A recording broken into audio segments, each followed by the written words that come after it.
Hello, everyone, and welcome back to Minding My Mental Health. I am Tanitra Williams, and I am so thankful that you joined today. If you are a regular visitor, you already know what I want you to do, but I want you to hashtag live. Let me know where you are watching from. And if you're watching the replay, I want you to hashtag replay. Again, let me know where you're watching from. As we are waiting for people to join in, I just want to say thank you to everybody who tunes in on a weekly basis. I also want to say thank you to those people who are working and can't tune in live, but you catch it on the replay, you share it, you tag to your friends, you tag to your platforms. I appreciate that support, and I really, really hope that this is helping somebody. So I'm going to do what I always do, which is take this moment to actually share the broadcast myself on some social media platforms. So give me 1 second. Again, if you're watching, just let me know that you're watching by hashtagging live and letting me know where you're joining from. So I'm going to share this again to a couple groups.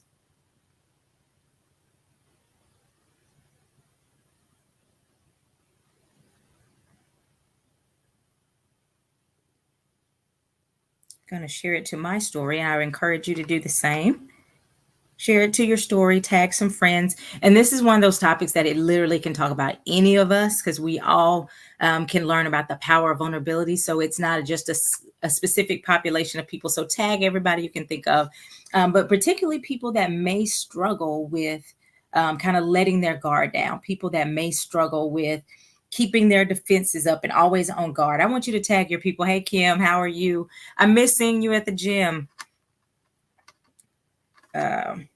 Again, I'm going to share this really quickly to my stories, and we're going to get started. So again, thank you, thank you, thank you. Today's topic, I think, is really powerful, but it's one of the ones that a lot of people don't really want to talk about, and it's vulnerability. And I want you to say in the comment section, when you hear the word vulnerable or vulnerability, what comes to your mind? When you think about being vulnerable, what are some of the things that come to your mind when you hear that word? Let me know what happens for you when you hear vulnerability. I'm going to give it a few minutes. I know there's usually a lag, so I'm going to wait. But tell me what comes to mind when you hear vulnerability.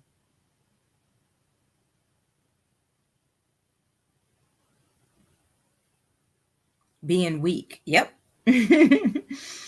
That's it. That's it. Being weak, being in a position where you can get hurt, right? And so vulnerability typically carries kind of a negative connotation, if we're being honest. Vulnerability can feel very scary.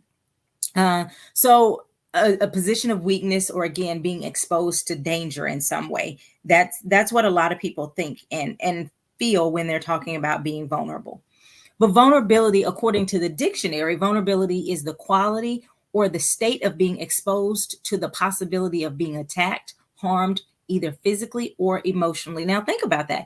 Who wants to be vulnerable if you're being exposed to being attacked, right? The word itself kind of comes from the Latin word, which means to wound. So again, when you start talking about vulnerability, people start to say, I don't want to be vulnerable because I don't want to be hurt. That makes perfect sense to us. So vulnerability does not in any way sound like a good thing. So why would anyone want to be vulnerable? We're talking about the power of vulnerability, and put that in the comment section, the power of vulnerability.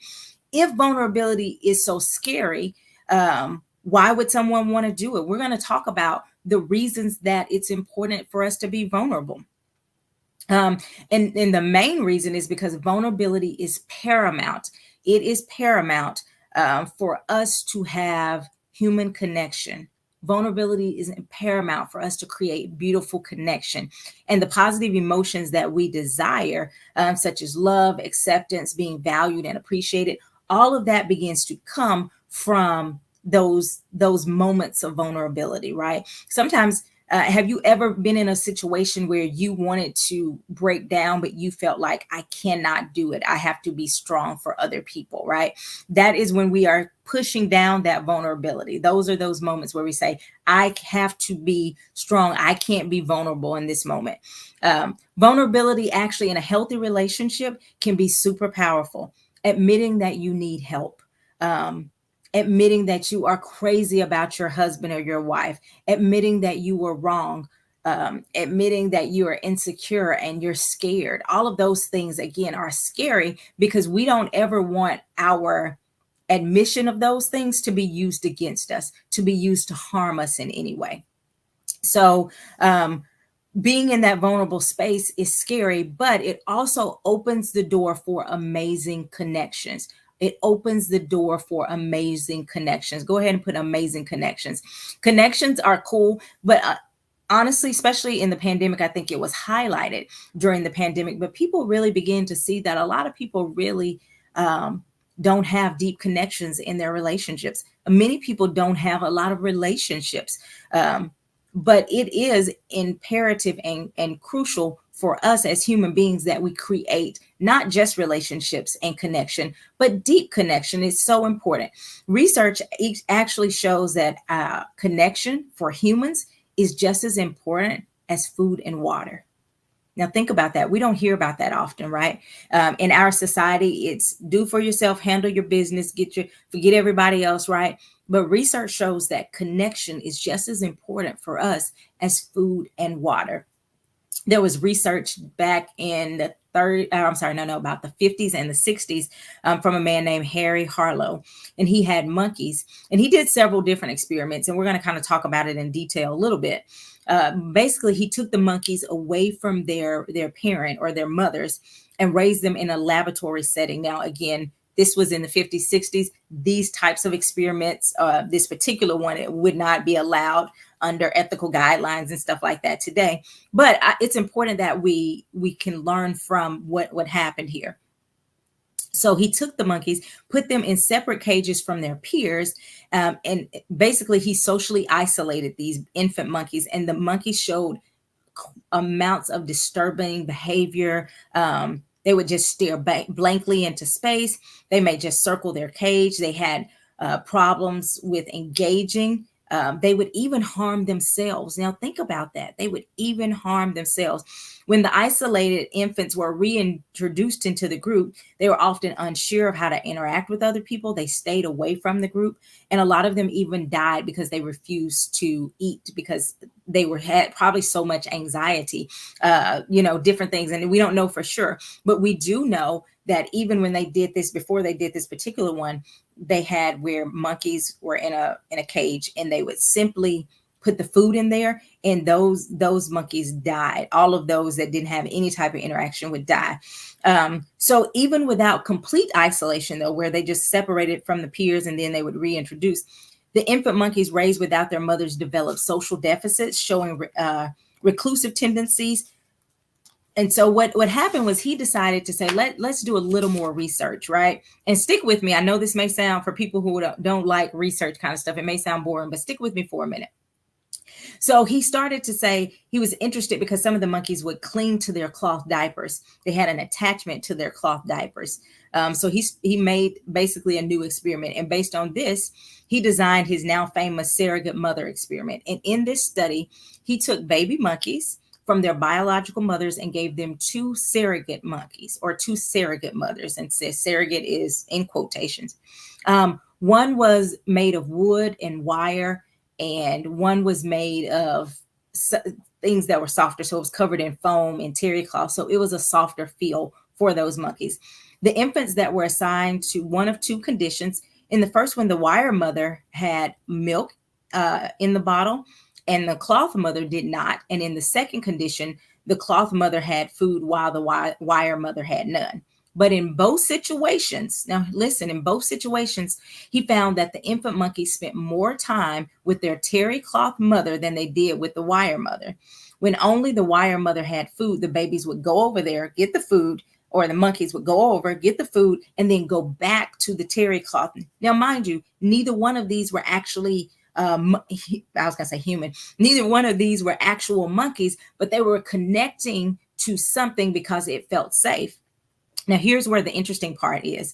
When they showed the work of the surrogate, or when they showed the results, Harlow's work showed that the infants also returned to their innate surrogate mother for comfort when they face new and scary situations. When they were placed into new situations, the surrogate mother infant monkeys would explore the area where the ones where they were with the terry cloth. They would go over, they would run back to the surrogate when they got scared.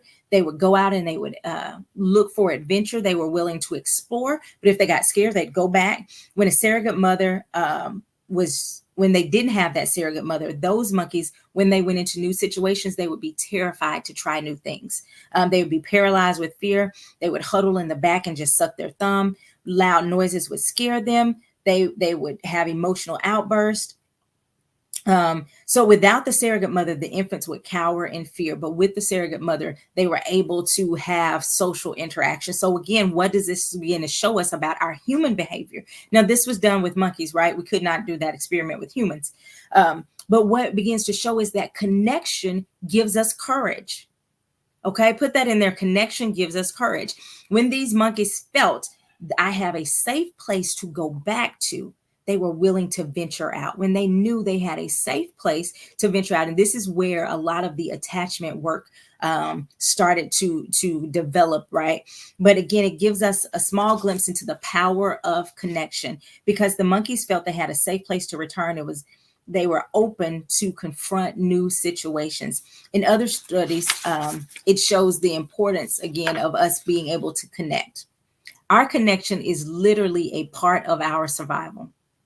So if we desire and need connection and vulnerability, if we desire and need connection and then vulnerability opens the door for that connection, why is it that we are afraid of vulnerability? Why is it that we are afraid of vulnerability? Well, that's simple. I say simple. It's not always simple when you're talking about putting it in practicality.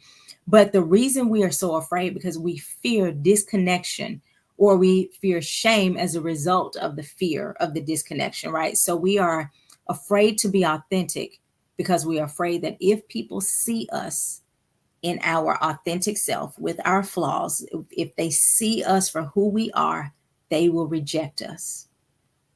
Okay, I'm going to just pause on that and let you kind of think about that. The reason that people are so afraid to connect is because they are afraid that if you see me just, you want to say in the raw, or just, how I am, you're going to see my imperfections, and then you're going to leave me. You're going to reject me. You're going to hurt me. And because connection is such a powerful need in our life, we say, well, I'm going to stop that before the rejection comes because I don't want to be rejected. So in essence, we say, I'm going to reject the rejection by isolation. I'm going to reject the hurt that would come from potential misunderstandings by saying, I don't need anybody. I don't need that. I'm fine. It doesn't hurt me. It doesn't bother me. So we create this shell. How many of you can admit that you have created a shell around your heart at times in your life? If you know you've created a shell around your heart at times, go ahead and put a 1 in the comment. So if they see our imperfections, we fear that they will abandon us. So we keep up the wall to keep from being vulnerable. Our brain then creates a false story to help us deal with the fear. Listen, our brain creates a false story to help us deal with the fear of rejection. So our brain will say, I didn't want to be a part of that group anyways. Or our brain will say, I didn't want that. I didn't need that anyways. Okay. Our brain will say, that didn't hurt me, right? We create these things to keep ourselves from admitting that something hurt us or that something has the potential to hurt us. So it struggles because we really want to connect. We have to be willing to be seen and have no more hiding. Now, the majority of my audience is Christians.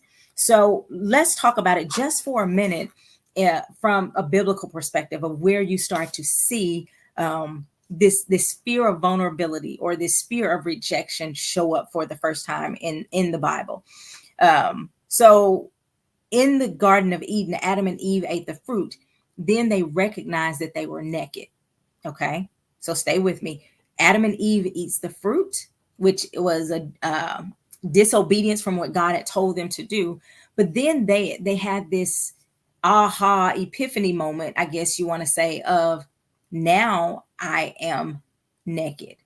And in fact, when Jesus came to talk to them and they said that they were naked, God asked a really important question. He said, "Who told you that?" Because he had never told them that. They had never used that type of language. They had never used that terminology. That was not something that was present in their world. Shortcomings, lack, nakedness, right? Uncovering.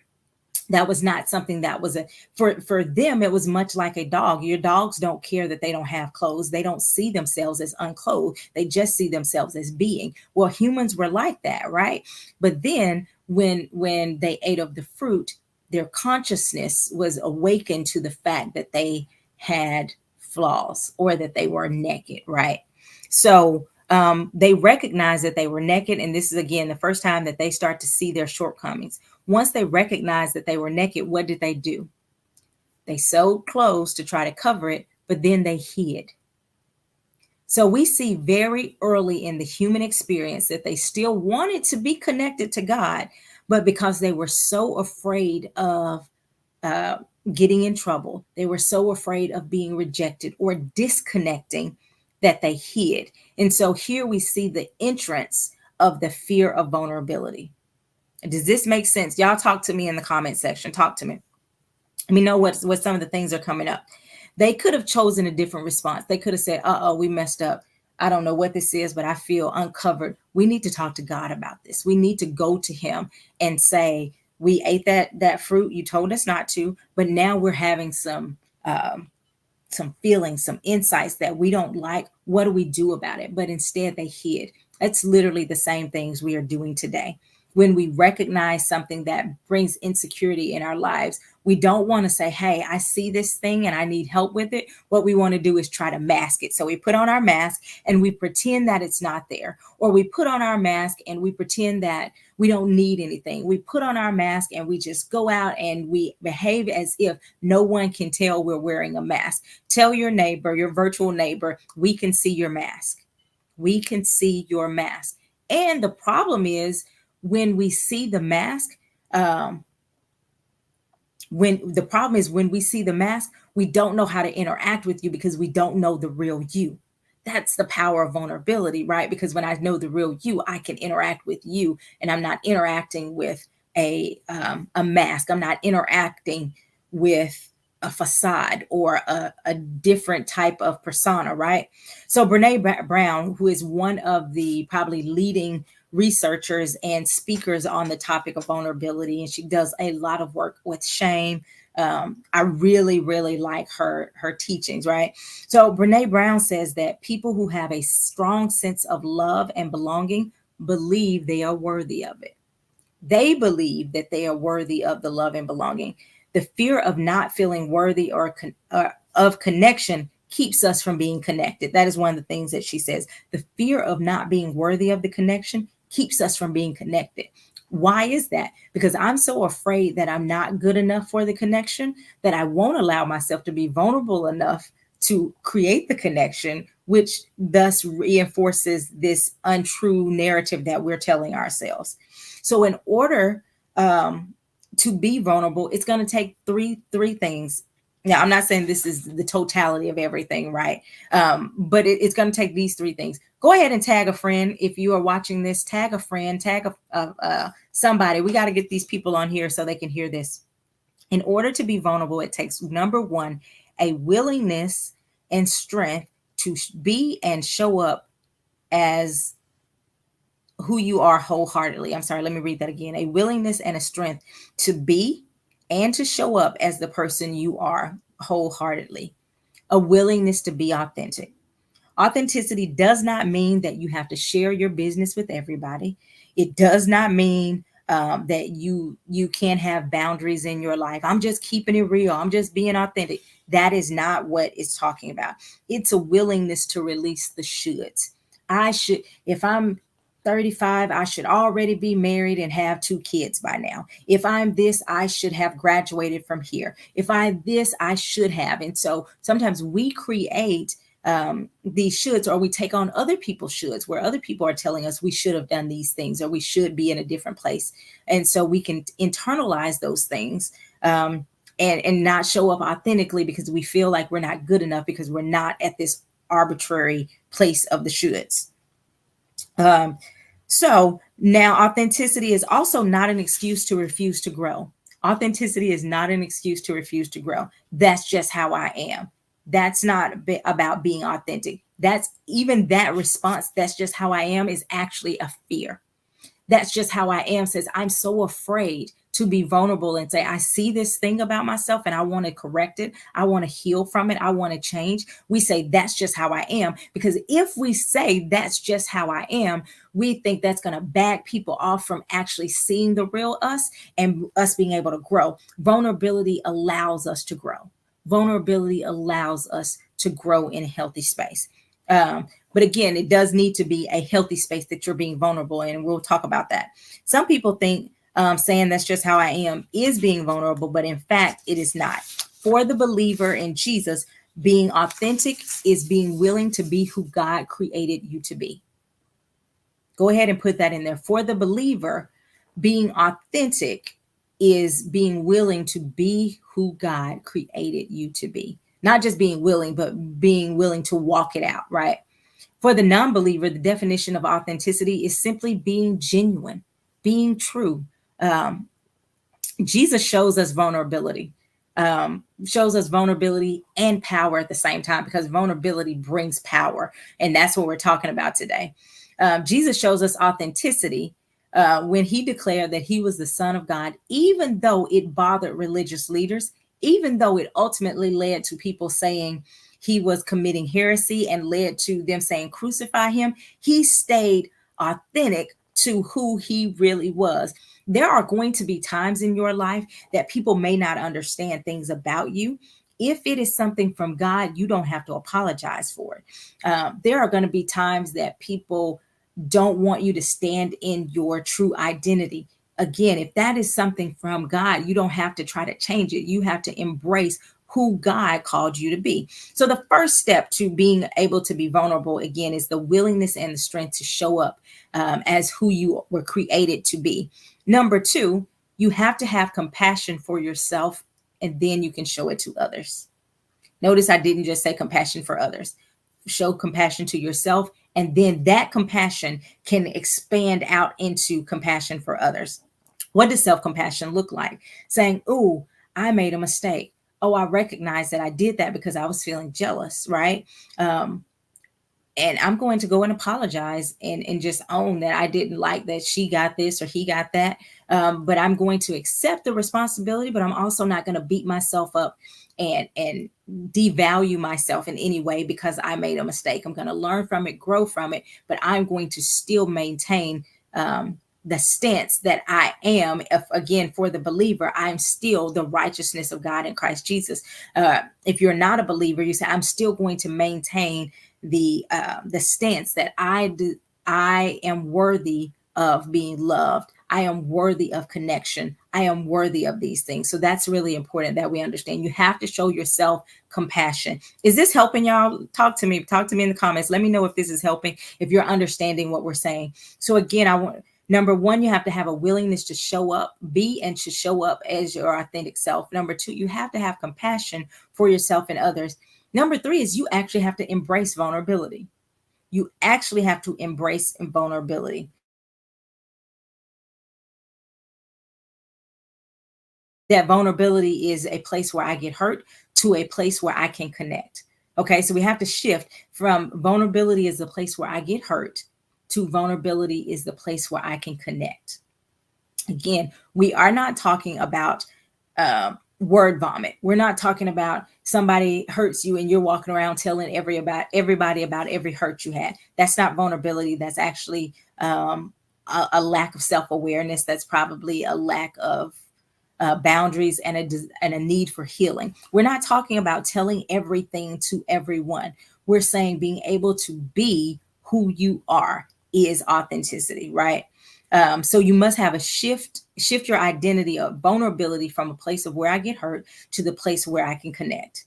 Many people, and I have actually said women, but I want to change that. Many people are terrified to be vulnerable because in the past they've been hurt and they made a vow that they would never be hurt like that again.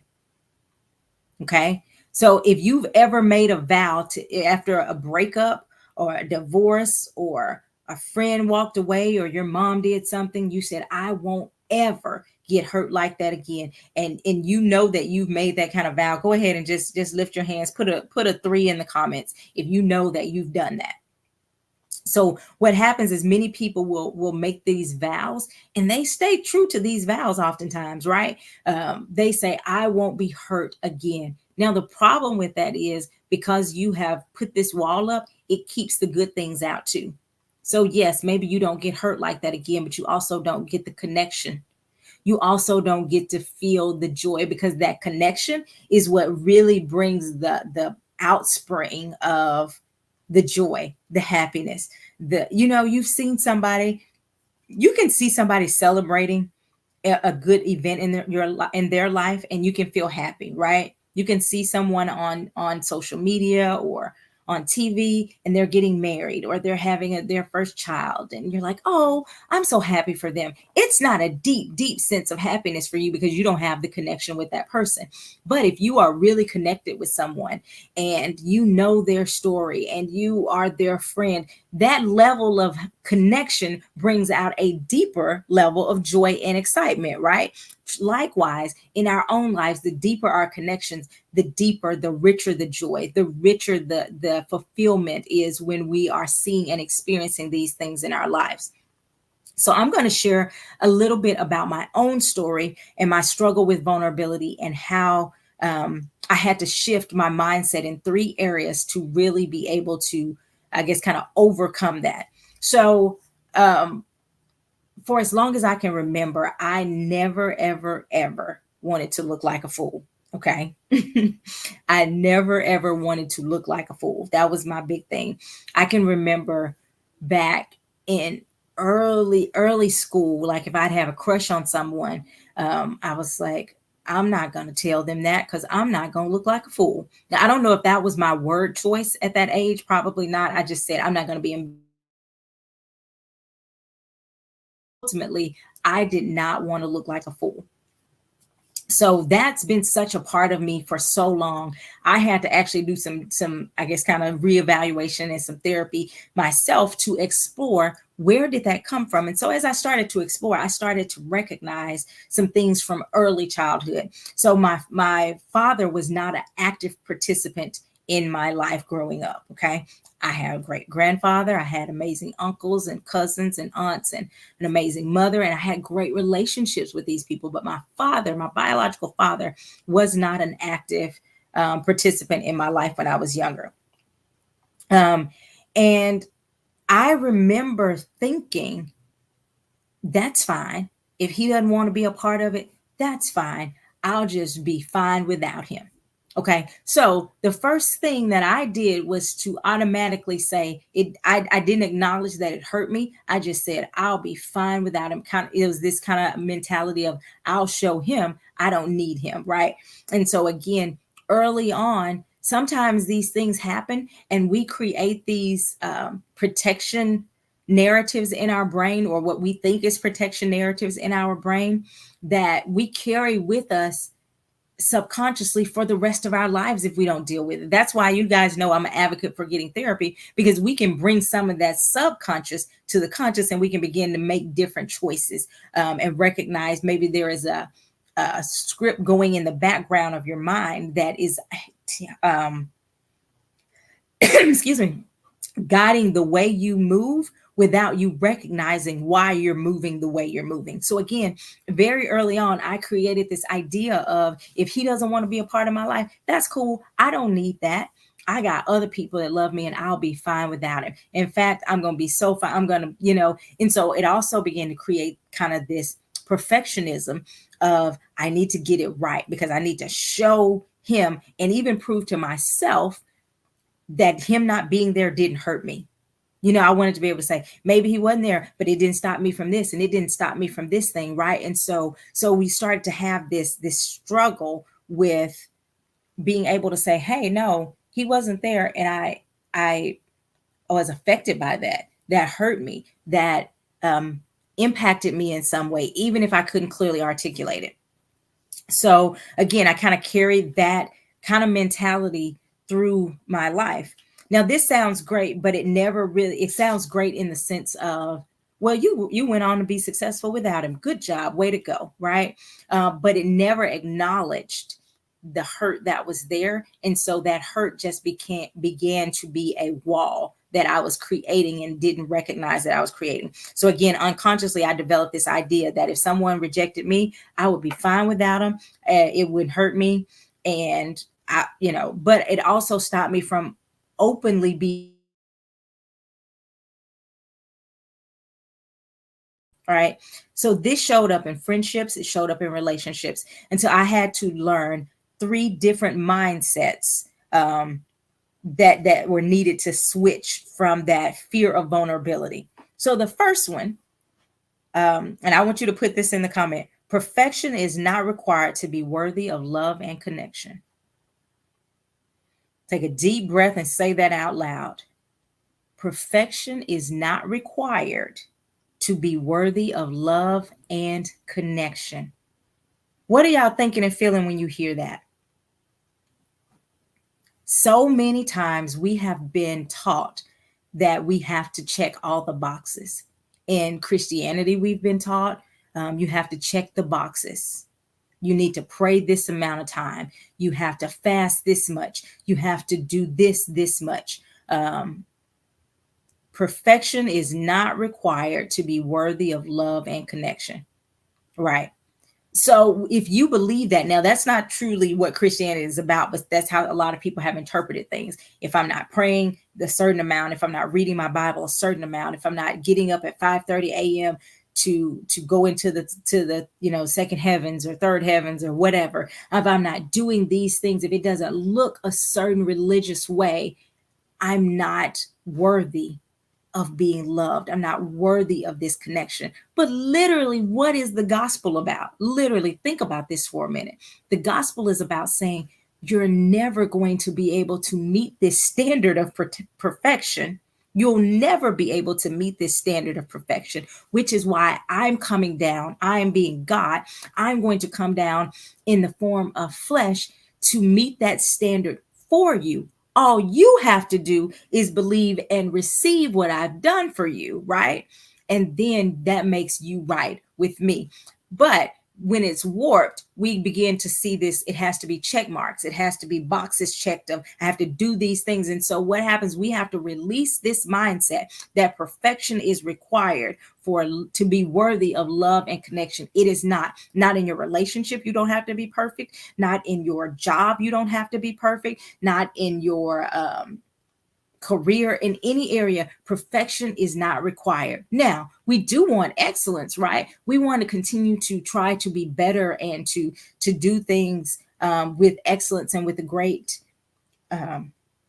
confidence. But perfection is not required. In fact, it is impossible. So the first mindset shift you have to make to truly embrace vulnerability is that perfection is not required to be worthy of love and connection. The next part is connection is actually needed. Now, it may sound crazy that this is important, but a lot of people, I've seen it so much, a lot of people have begin to believe that isolation is the key. I don't need them people. Forget them. So you just start cutting off everybody that hurts you. Your cutoff game is strong. Your cutoff game is strong. Oh, if they hurt you, girl, just walk away. You don't need that. If you're not celebrated over there, just walk away. Go, and so you just start cutting off every connection you have. And pretty soon you're feeling very lonely, very isolated. Now that goes back to the first thing we talked about, the importance of connection to the human being, right? We need it to survive. We need connection to survive as humans. So you have to shift from the fact that you're just fine without anybody. You're not just fine without anybody. Humans were designed to do life together. There was a song, and it's an old song now, probably 20, 25 years old, probably. But it used to say, I need you to survive. It says, I won't harm you with words from my mouth. I love you. I need you to survive. And I remember we would sing this song and people would cry and all of this stuff, right? But it really is a true statement. I need you to to to survive in this world. We need these connections. And because we're fallible human beings, we're going to mess up. That doesn't mean we have to disconnect. It means we may have to have some tough conversations and have some vulnerable moments with one another, but the connection is needed. Okay. So the idea that you don't need anyone is unhealthy, and it can actually be dangerous. The next thing we have to understand is that actions are not the key to deep connections, vulnerability is. Actions are not the key to deep connections, vulnerability is. Now, what do I mean when I say actions are not the key to deep connections?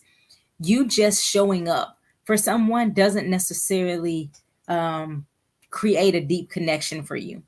Just doing errands for people, doing tasks doesn't create this deep connection. But actually going through tough moments, being willing to say that hurt my feelings, being willing to talk through some things. I can remember having some tough conversations with people that I love, and being able to say, this really hurt my feelings, and I didn't like it, or it scared me. But you know what it did? It opened the door for them to say, well, this is why I responded that way, because I was also afraid of this thing, and I responded from this place of hurt or this place of fear, and I was responding from this place of blah blah blah, right? But together there was this understanding that we still love each other, we still care about each other. It was just a tough moment. That vulnerability then birthed a deeper connection, and that's what I'm talking about. We have to understand that vulnerability is actually probably a superpower, and sometimes we're not even vulnerable with God, if we're honest. And believers that do a really great job of trying to cover things up with scripture. Right now, I do believe we should speak faith, and I believe we should live by faith, but you should be honest with God and say, help me where I need help. Okay, what do I mean? Sometimes we're hurt by something, and God is wanting to heal the hurt, but we keep going, no, no, no, no, no, I'm a believer, I can't, I'm not offended. And we just keep going, rather than saying, hey, God, I really was offended by the fact that someone said that, or they did that, or they didn't do this. I want to work through the offense, because that's the vulnerable part, right? To being able to say, I actually was offended. Now you can walk through the offense. But if you deny the situation, you never confront it, so you can never conquer it. If you just keep denying everything under the guise of I'm walking by faith, you never actually deal with it, right? So sometimes what we have got to learn as believers is denial. We're not talking about denial, we're talking about standing in faith, and there is a difference. Faith says, here's an example. Faith says, by Jesus' stripes I am healed. Faith, but if your arm is broken, right, faith says I'm already healed, but I'm going to get the cast, because in the natural there is still a crack in my bones, and there are natural things that I can do. Sometimes what we want to do is to say, no, no, no, my arm's not broken, and we pretend that it's not broken. And 3 years later, when it resets, it's wrong, and it's off balance, and we can't use that arm the way we once were able to, because we never actually confronted the real issue. We pretended that the arm wasn't broken, and we kept operating, and maybe even cracked it more, or did more nerve damage, or did more damage, because we refused to say, hey, my arm is actually broken. Now I believe that I'm healed, right? Which means the healing is already mine. I receive it, but I'm still going to walk out the steps to receive the manifestation of that healing. Does that make sense? Yeah. Let me know if you guys have questions. Let me know if that makes sense to you at all. Let me know if that makes sense. I have a program that I'm doing called the Wholeness Path, and one of the things, and we're going to talk about that at the end. One of the things about this program is that it's a 6-month program for single women who are ready to prepare their hearts for love. But one of the things that we learned was a couple things. Number one, a lot of them came in with the Perfection is required to be ready for a godly husband, which means I have to cook just right. I have to keep my house immaculate. I need to have a really high credit score. I need to have my money together. I need to check all of these boxes. So then I can say, God, I'm now worthy of love, right? Well, one of the things we learned was how to be vulnerable and still grow and accept what God has for us without the standard of perfection, right? Another thing we learned through this was that there has to be a willingness to say, I have to let my guard down so I can receive beautiful love, just like I want to receive, right? So you have to, and I said this earlier, putting this wall up keeps the bad stuff out, but it keeps the good stuff out too. So we have to be willing to shed the pride. Mostly the pride is rooted in fear. So really we have to be courageous enough to shed the idea that it has to be perfect, that I'm going to be rejected. And you have to release the idea that if you mess up in some way, that you are no longer worthy. If you don't hear anything else, I want you to hear this. Other people's rejection, disapproval, or misunderstanding is not a reflection of your value. Other people's rejection, disapproval, or misunderstanding is not a reflection of your value. That is important. It's not a reflection of your value. It's not a reflection of what God wants to do for you. It's not a reflection of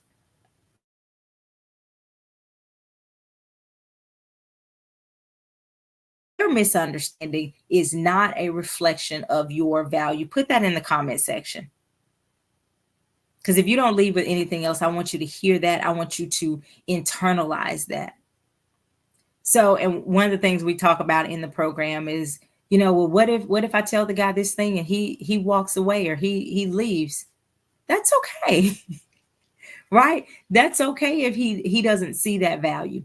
Just because someone doesn't see the value in something doesn't mean it doesn't exist. I saw someone put on a timeline, and some luxury brand purse had popped into their timeline, and the purse was over $2,000. And people were going, that's crazy. I would never pay that for that purse. That's nuts, right? Guess what? Just because you wouldn't pay $2,000 for a purse doesn't mean that the purse isn't worth it. And it also doesn't mean someone else wouldn't pay for it. So just because someone else doesn't see the value doesn't mean that the value left. And it doesn't mean that someone else would not see the value. Don't get stuck on trying to prove the value that you actually refuse to be authentic to your true self. So let me know if you guys have any questions or comments. I don't see any new comments, so I'm just going to check real quick. Okay. So I do want to talk about the wholeness path for a bit here at the end of this, and we're going to get out of here. I have a couple of announcements. I want to talk about the wholeness path. The wholeness path is a 6-month program, as I said earlier, for women, single women who want to be married, who want to experience beautiful love, but you are terrified. I mean, terrified to make a mistake. You're terrified that you may miss God again, or you're terrified of getting hurt. Or maybe you say, man, but my picker is broken. And so you recognize that you're stepping out, but every time you step out, you seem to pick the wrong one and go, I just keep running into the same guy with a different face. I just keep having these problems, right? Or maybe you're saying, I don't even know what's going on. I just know I'm not being successful in this area. And I feel like my heart is still in need of healing from past trauma, from past hurt, from past whatever. That I'm talking to you. If you relate to any of those things, I am talking to you. If you've gone through a divorce, or again, a breakup, or feelings of rejection and those types of things, this program is for you. Why? Because we're going to tear down a lot of that stuff, and we're going to work through the healing of it all to prepare your heart so that you are ready to receive what I say is a beautiful love. Not only did I go through a divorce, I had to walk through the healing process. And literally one day, God told me, hey, I want you to do this program. And so I was like, okay, I'm going to do it. And he says, all you have to do is walk through what I walked you through. And so sometimes we go through things so that we can help other people. Well, we don't go through it because of that. God is being good to us to help us. But as we go through those things, we are able to use those lessons and those testimonies to help other people. And that's how the Wholeness Path was created. And I know I got some women on here who say, girl, that's me. You want to sign up. The next class is going to start July, the second Tuesday of July. I think that is the second. I put it on my little banner. Let me see what day that is. Yes, the Wholeness Path starts Tuesday, July the 2nd at 8 p.m. Central Standard Time.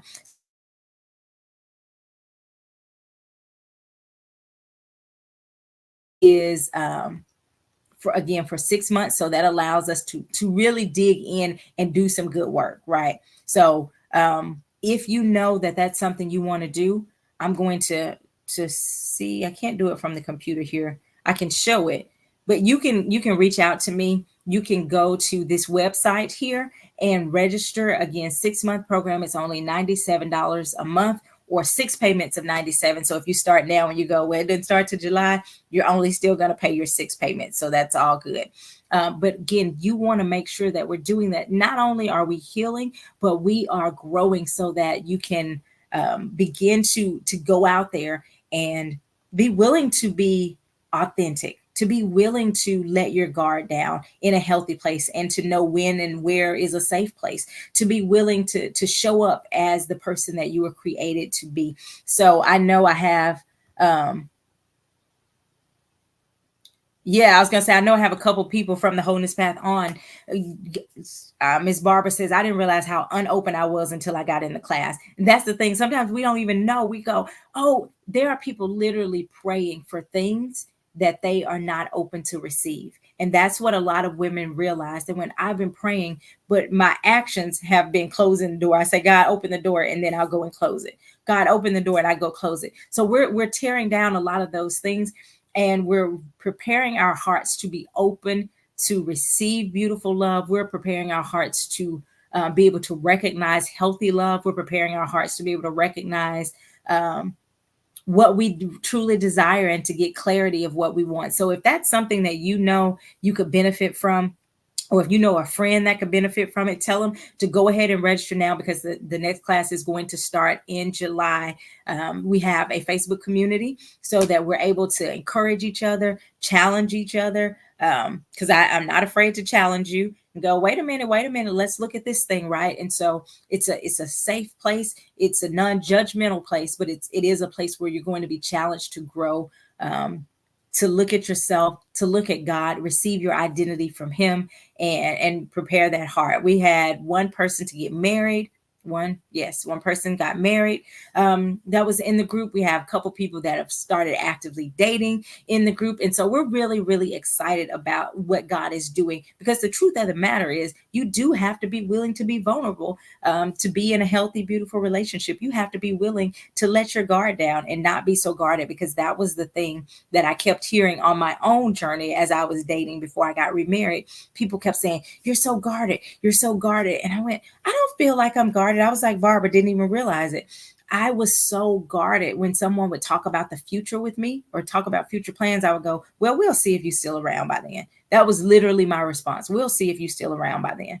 Because I was almost looking for a reason to say, this person's not it. We'll see if you're still around. But God began to show me how I could show up as my authentic self, how I could be vulnerable in a safe place. Show me how I could relax my fear and really embrace the beauty. And so now I don't walk around with this fear of looking like a fool. I'm constantly bragging about my husband, and I'm so happy, and I receive this deep connection, this beautiful love, because I was willing to step out and do the things that we talked about in today's session. So embrace vulnerability. There is great power in vulnerability. Don't lose your power. And you don't have to be vulnerable with every person in the sense of sharing everything, but you want to be vulnerable, to always be yourself, to be true to who you are, and to do and live how God created you to. Let me know if this helped you guys. I appreciate you again for joining every week. I don't take it lightly that people come in and they're listening and they want to learn and grow their mentality. Thank you. If you showed up last weekend, if you were in the Bearden, South Arkansas area, and you showed up for the Health Empowerment Summit, I want to say thank you to you. It was a great turnout. It was my first event like that, and I was really excited about it. Collaborated with my partners with the Empower Well Collaborative, Dr. Chandra Washington and April Marlowe. And we were very thankful that people came out, that people were empowered, and we hope that they will continue. And I'm going to say, be on the lookout, because we're looking to do more activities, more events like that, because we do know that our knowledge base can help other people to be better. So again, I appreciate you guys. I thank you so much, and I will see you next Thursday, same time. Have an amazing day. Tag somebody, share this broadcast. If you haven't already, even if y'all have already, share it again to a different place that you have permission. And I will see you guys next week. Bye-bye.